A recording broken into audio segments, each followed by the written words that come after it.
Maximize your wealth now. Yes, in business, finance, family, and lifestyle. Think about it. As a certified financial educator, my whole goal for this program originally was to bring business and finance together with spiritual principles and universal laws. And all of it needs to come from the heart. Got it? Maximize your wealth now. Absolutely. Yes! Welcome back to Maximize Your Wealth Now. In business, finance, family, and lifestyle. I'm Shirlene Reeves. And I'm Barbara Wainwright, and I'm very pleased to be sharing with you information straight from Shirlene about finances and how to best manage your money so that you end up with some at the end of the day.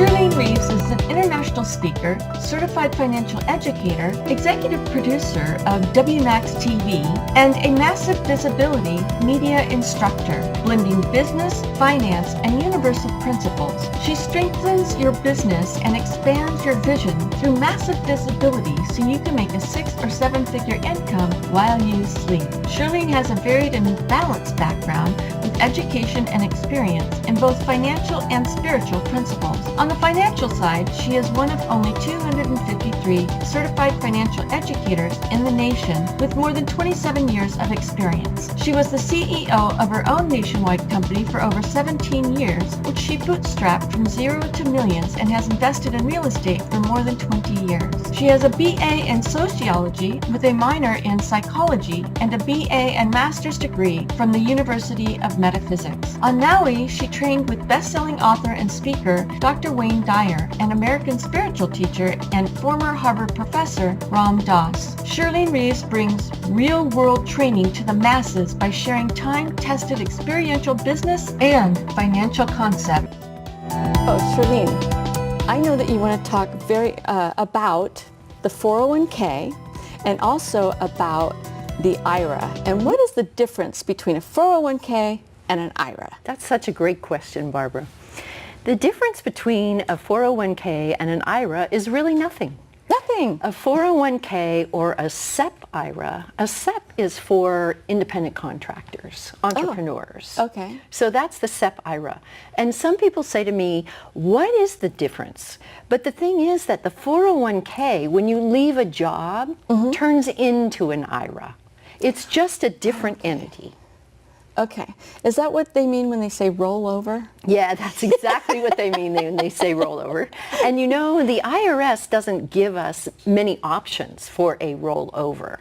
So we have the option of, if we move into a new company, we could roll it into the next company, which I definitely say we should not do. Okay. Because then our money that comes from the other company is suddenly subject to the other company. Okay. Does that make sense? So, meaning, I'm not exactly clear on what it means, subject to them. Subject to whatever they're investing in? Yes, exactly. Okay. So when you leave a company or you're laid off or whatever it is that happens with the company that you've been at, it's up to you to take the next step. Don't just roll it into the next company because you may not like their investments. And another thing is, if you're in your mid-40s, you don't want to have it in the market if possible. Okay. In other words, if you're getting up there, like some of us boomers are, then you don't want to put your money, invest it in the stock market. No, and why do you think that is? I don't know. Well, because it might be a little risky and you might lose your money. It's real risky. And it's an opportunity for you to roll it into something that's fixed, something that will double in 10 to 11 years, and something that you know will be there and it won't disappear out from under you. That's brilliant. And there are so many people that are at this stage in their life where they need to know that if they're in their 40 to 50, they should be pulling their money out of the market. 45 and older. 45 and older. Okay, pulling their money out of the market so they can put it into a solid investment. And I love what I just heard, because not many people know how to get those investments to pay them. And what I just heard you say is in maybe 10 years they could double their money. Yes, and they could also have a lifetime income. Wow. when people are putting their money in a 401k, they get a shrimp of tax, right? It's so small, it's really, really insignificant. And then it grows all those years and it becomes a lobster in tax. Does that make sense? Yeah. So you tell me, would you rather pay the shrimp or the lobster? Shrimp. Okay, there you go. So that tells you right away, that would be the first reason why you don't want to have a 401k, correct? Oh, I see. Okay. Yes, that makes so much sense. Okay. We were told when we were younger that the 401k was our retirement income. Do you remember that? Yes. Well, now it's really interesting because they're saying, no, that's not so. We never said that. Oh. But the reality was that it was that. Yes. And I'm trying to tell people, don't put your money in a 401k. And there's 4 reasons why. The first reason is, well, like I said, you're going to pay you get the shrimp benefit and you pay the lobster. Okay. Yes. The government's always waiting on the other on the other end for the lobster. Okay. Yeah. The other thing is, what happens when the market sails south? Everything's gone. Right, everything's gone because you can't get it out of the 401k without penalties, massive penalties and taxes before you're 59 and a half. Wow. See, so that's boy. the second reason. Yeah. The third reason is we don't know what those taxes are going to be by the time you get to the point of paying the lobster. How do we know? If you Right. look over the history, you will see that the taxes have gone up and down. It just the government decides at a certain time. And we've been at the lowest tax bracket. Well, what do you think is going to happen in the future? Well, the taxes may just go up. Exactly. They may go up. So then you're going to pay a whole lot more in taxes than you would pay right now where we know it's on the lower side. Make sense? It makes a lot of sense. Okay. Makes a lot of so sense. then the last reason is you have no control of the money at all. And you should always keep control of your own money. You should make your decisions based on what the market's doing and the best step that you can possibly take. When you put it into a 401k, what do? We look the other way. Yes, because it's supposed to be handled for you. And safe, right? And say Because yes. it's diversified. Right. But the reality is it's not. And you don't have any control. So don't put your money in a 401k and look the other way.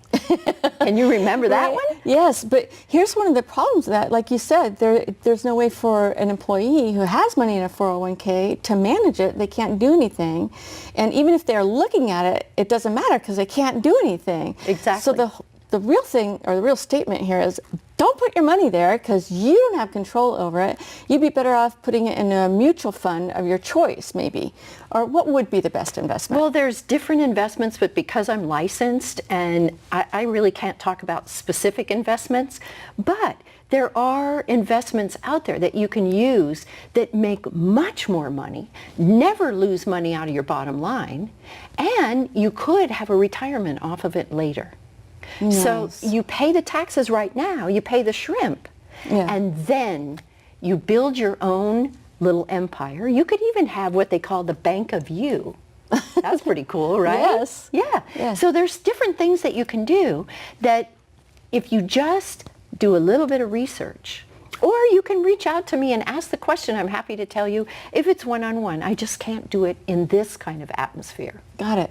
Just keep in mind that when you are thinking about a 401k, because you know how many companies come to you and they go, oh, wow, you're at a point, 90 days, you can now have a 401k. Right, and some companies contribute to the 401k based do. on your contribution, right? But I don't understand why they would be encouraging employees to put money in the 401k when, just as you said, if the market tanks, so does everybody in the company's income. Our retirement savings or their savings just goes boom. Right. It's a gift to the market, right? It's like, here you go. Yeah, exactly. And that's what I tell people, a lot of people, is that, okay, so they match you. That's awesome because the accountants love to tell you to do this. Yeah. Because you do get that little tax benefit and you do get matched. In the olden days, it used to be a pretty good deal. Okay. Because money would grow. Remember when the market was growing all the time? Exactly, right? And How long ago was that? It was a long time. It's like 10 years ago now. But at this point, or when the market is shifting so quickly, every time the market goes down, you lose money. Right. They call them points, but it's really dollars. Yes. So when the market goes down, and then they say, okay, it went down 100 points. Then they say the next day, okay, it went up 100 points. You think, yay, I got all my money back. No, because you lost the money in the first place. We call it losing money out of your bottom line. So you lost the money in the first place, and so there's no way you can get back up there where you were before. Because even though the market went up, you started at a lower point. Exactly. And each time it drops, you drop further. And that's why people call me up all the time and they go, I lost my money. I don't have any money. I don't have near as much money in there as I had before. And I tell them, stop putting it in. It's simple. Stop putting it in and control your own money. That's all it takes. So remember those 4 points that I made, okay? Do you want to pay the shrimp or do you want to pay the lobster? Do you want control of the money or do you want to put it in the 401k and look the other way? Okay? Yeah. Do you want to be able to get your money into a safe place when the market goes down, or do you want it stuck in your 401k so you can't get the money out? Right? Right. Well, it seems like this is a pretty easy choice for anybody that wants to have their investments to multiply rather than diminish. Right. And I get it. The 401k is not, you can't manage it. There's no self-managing of the 401k. So if you're taking if you're leaving a company and you're taking your money out, don't roll it into another 401k with another a new company ever. Yes. Take that money, and so is a Roth IRA a good choice? Wow, that is such a great question. Oh my gosh, I love that question. Some people say, I'm going to take my $100,000 out of my 401k and put it into a Roth IRA.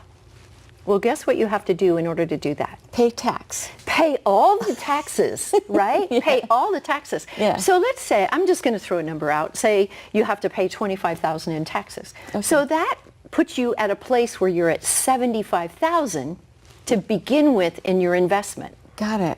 So you never want to take your money out of the 401k, pay the taxes, and put it in a Roth IRA. Okay. If you want to start your Roth, you can do that. But you said the words, right? 401k. So what does that mean? It's going to be in the market. Right. So when you have an IRA of any kind, it's money that's invested in the market. Well, not any kind. Okay. Some people will do an annuity and it becomes an IRA. Oh. And then it's not in the market. It doesn't have to be in the market. Okay. But when we talk about IRAs, we're usually talking about a company that we've left and we're rolling our money into an IRA. Yes. Okay? Yes. Or we're talking about a SEP IRA, which is entrepreneurs like we are. Yes. Got it? Okay, yes. So I'm going to tell you a secret. Okay. Even when I had 23,000 people working under me, I knew that I had to have a certain amount of people in the 401k to maintain it. That's the secret that the companies have. Okay? Oh. They have to have a certain amount of enrollees in their 401k, system. or they don't get to keep it, right? Oh, So when I had my 401k with my company, I told them, don't put money in it. Just How did don't that put work? money How in did it. that work then? Well, they had money to eat on rather than losing it in the market. Okay. Yeah. Wow. Okay? Now they're all saying it's time to retire your 401k. There you go. I love that. Time to retire your 401k. Bye-bye. Bye-bye.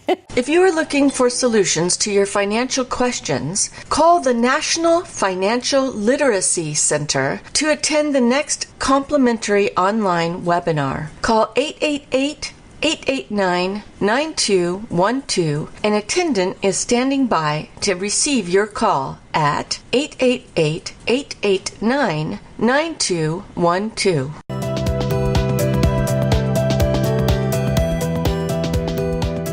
I'm Shirlene Reeves with Maximize Your Wealth Now with a new tip on how to maximize your wealth. What if you could compel your clients rather than selling them so that they would work with you. Wouldn't that be so much easier? Wouldn't it be easier to have more income? I talk to entrepreneur after entrepreneur, and they're running from networking group to networking group, and they're so tired. And the reason they're tired is because they're not making any money, and they don't know how to work with their perfect clients. What if I said to you, compel, don't sell, and I could give you the tips for how to do that? I'm tearing back the curtain, and I'm going to show you how I built my business from zero to multi-millions, and I want you to make multi-millions too. So check it out on my website, maximizeyourwealthnow.com, and get signed up for the next class. I promise you, I guarantee you, you won't be sorry.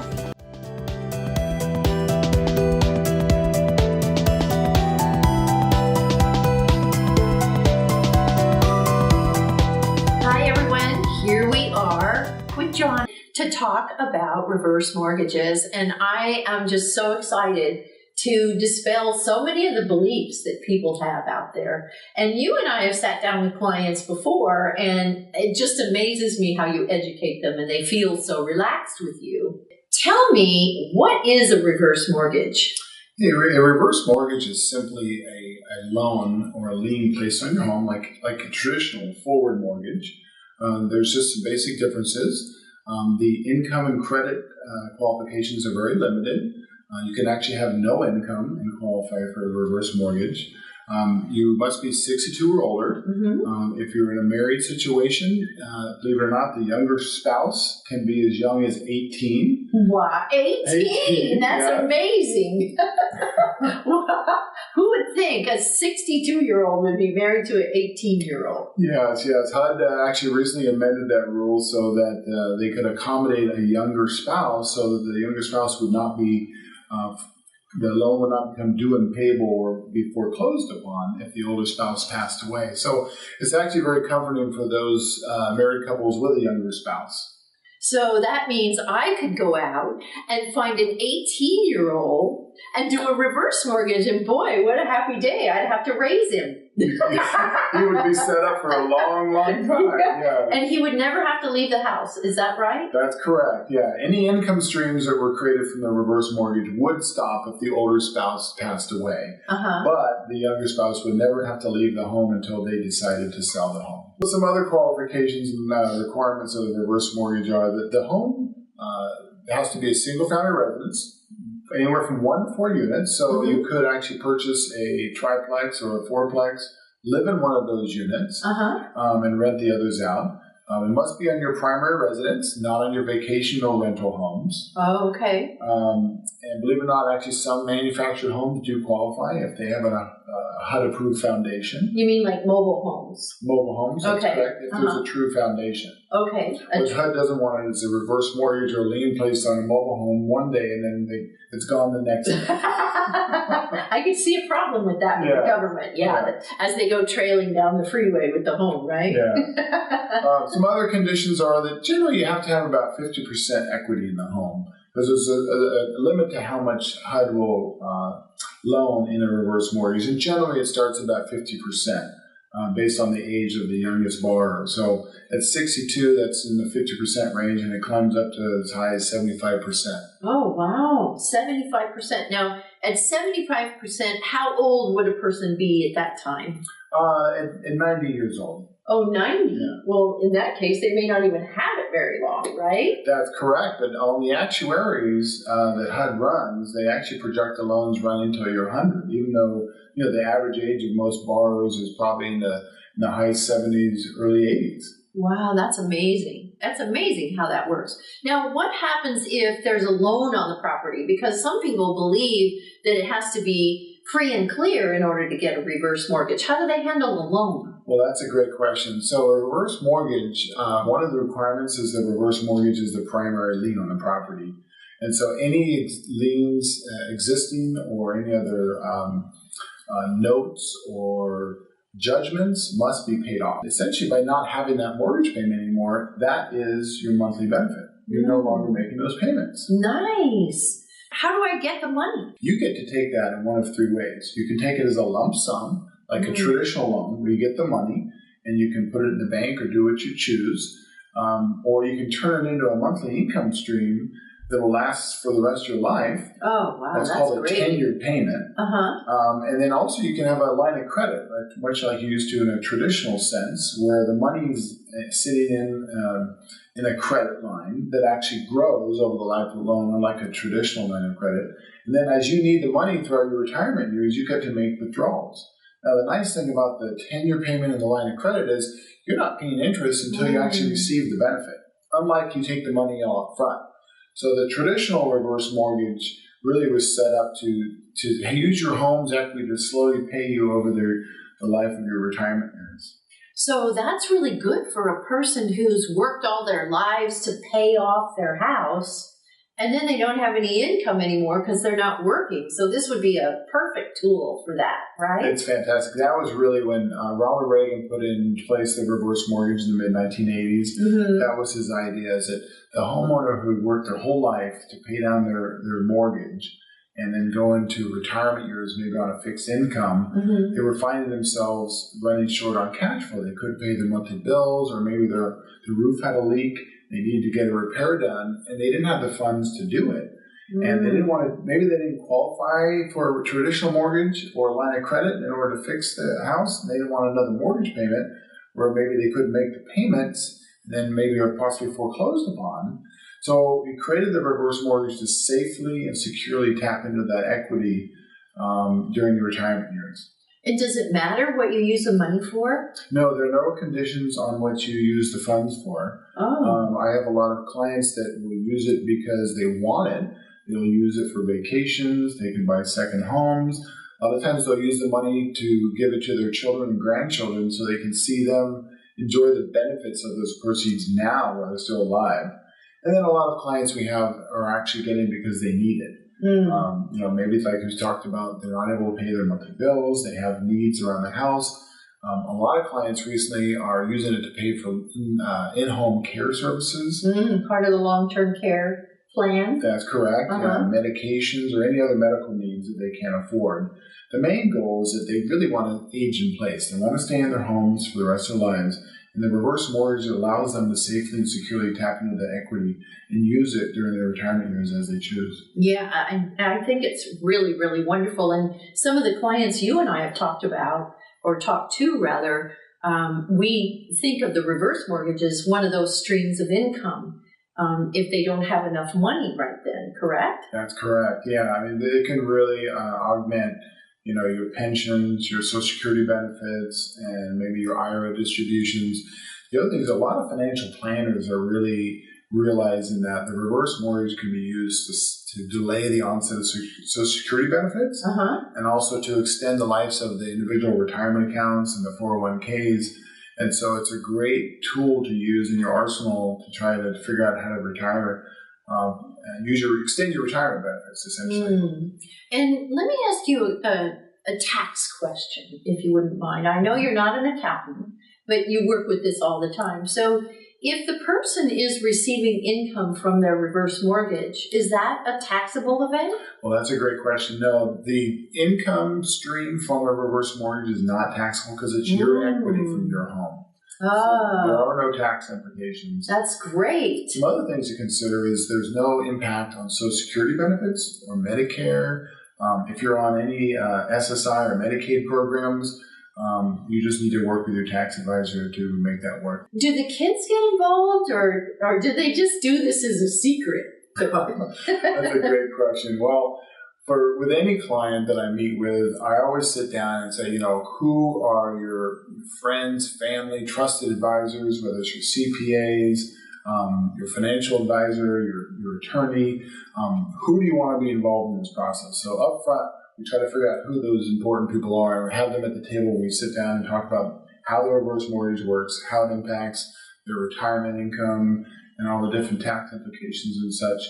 And we want to get them all educated so that when you make your decision, it's an informed and well-educated decision with all the individuals involved. And the children, of course, are a lot of times the big ones because as we all know, generally the equity of someone's home is passed on down to the children. Right, that's right. And, I've had clients on every end of the spectrum. I've had clients that are so worried about making sure they leave so much money for their heirs and their children that they're living on, peanuts, and they don't want to spend their money. Mm-hmm. And so the children will get everything, but a lot of times they're not even able to pay their bills and such because they're trying to pinch pennies. Mm-hmm. Then on the opposite end of the spectrum, I have clients say, it's my money.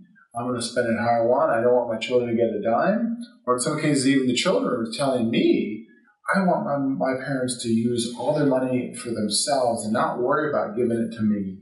And then, of course, everything in between. And, the best balance is, and this is what I always tell my clients, you can have your cake and eat it too. If you get a reverse mortgage, you're not taking all of the equity out of your home. Generally, you're taking about half. And if you live a long time, you're going to maybe owe 75 to 80%, somewhere in there. But there generally will be some equity left in your home. So you get to tap into the equity, make your retirement years a little easier on yourself, have some fun with your money, and then also have some remaining equity left over for your heirs when you pass away, or if you sell the house and you move to another home. There'll still be some equity in the home, generally speaking. So that kind of keeps everybody happy then, right? Yes.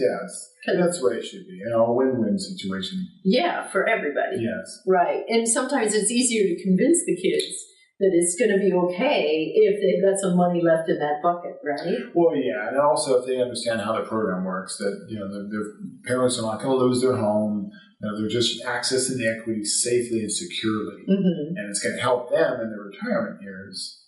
And then, there'll be some equity left over for them as well. So, if somebody that's younger dies, that's on it, it just keeps flowing to the older. That's correct, yeah. So generally speaking, whoever is 62 or older when the home loan starts, so generally speaking, if they're both over 62, then the loan will continue with payments or no payments until both spouses pass away.